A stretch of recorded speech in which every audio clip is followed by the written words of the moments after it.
Ladies and gentlemen, Kathy Martinez.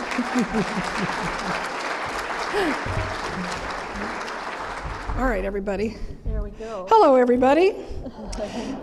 Well, I guess I do have to respond to the question. And what I will say is, it's so nice to be in a place that is really civil.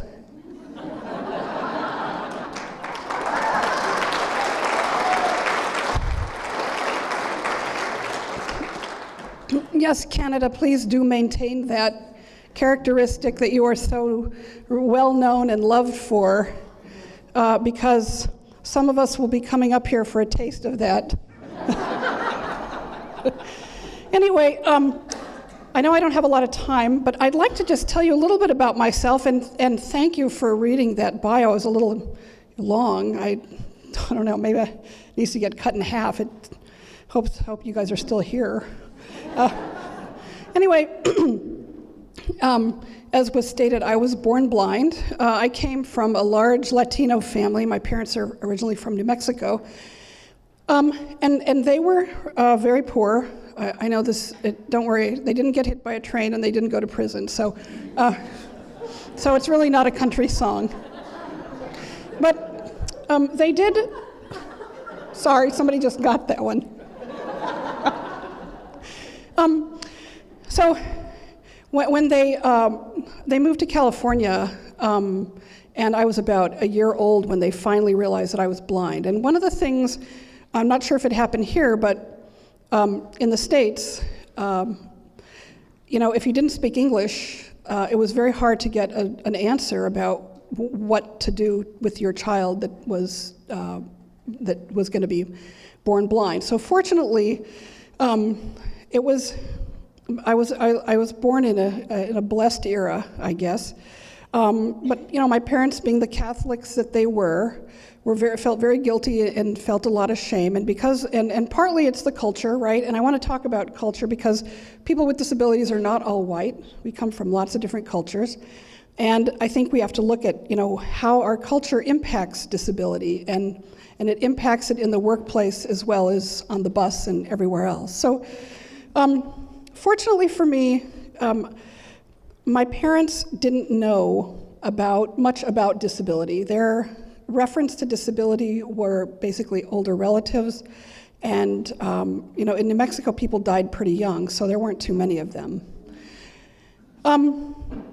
So in California, I started school, and it was at a time when most people went to a school for the blind. My parents were very forceful and really wanted me to go to a mainstream school. And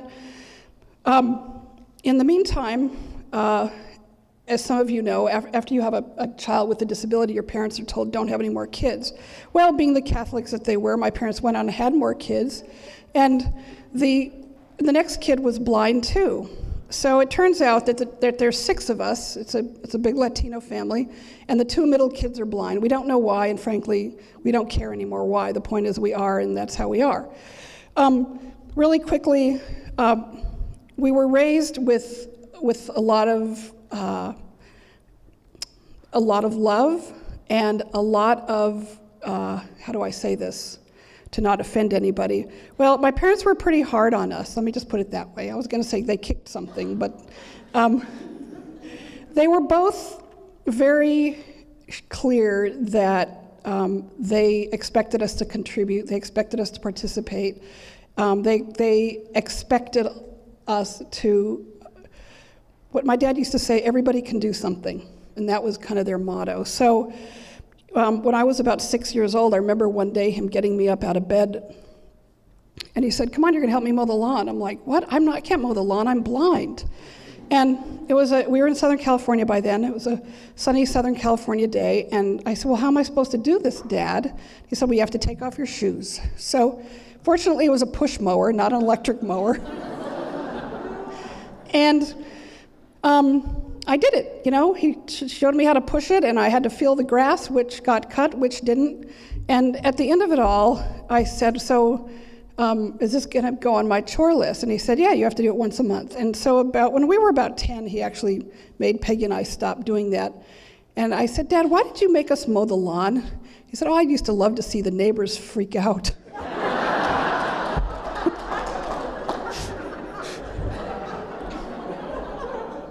So we kind of grew up with this crazy sense of humor, and we were very lucky. And, I feel very lucky about myself, but I also want to say that, in my life, which is I'm pretty old.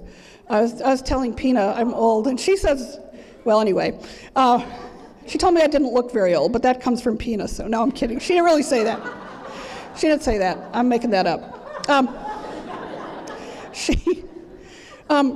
So one of the things that I realized right away was that people, immediately reacted to my disability. And whether, I happen to be Latina, or a woman, or a lesbian, or a blind person, they reacted to the fact that I am a blind person. And so that's kind of where I put my energy. I've been very involved in the States in our farm workers movement and our LGBT and women's movement. And but I primarily have been a disability advocate, and I really believe, that we have to mix it up with our brothers and sisters from other marginalized communities. So I've really tried to do that. I went on after being mainstreamed and really worked in various advocacy fields, but I ended up directing the World Institute on Disability, which is an international agency, and we worked a lot outside this country.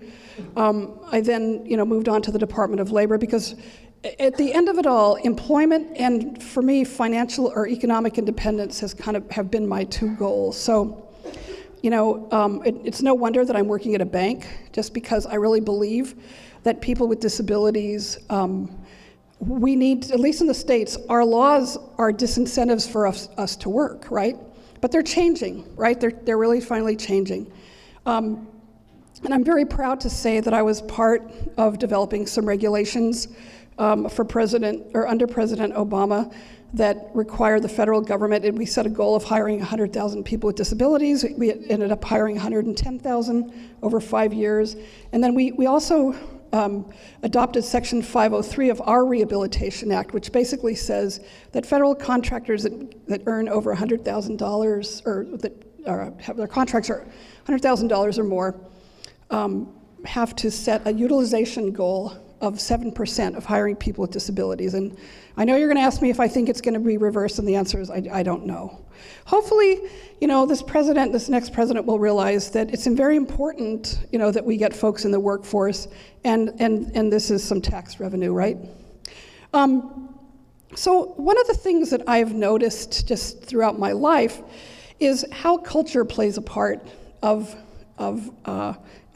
how culture plays a part in whether a person with a disability really can survive in an organization, whether it's a nonprofit, whether it's the United Farm Workers of America, where I worked as a volunteer, or whether it's a bank. And I think there's a few things I'd like to comment. First of all, cultural shifts take time, right?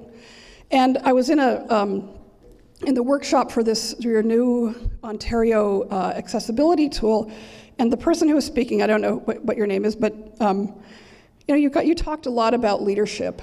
And for culture to shift, you do have to have, leadership has got to lead. And congratulations to Minister McCharles for her leadership, because I think it's very important. It's a real example to me, about having somebody really focused on access, because it's absolutely critical.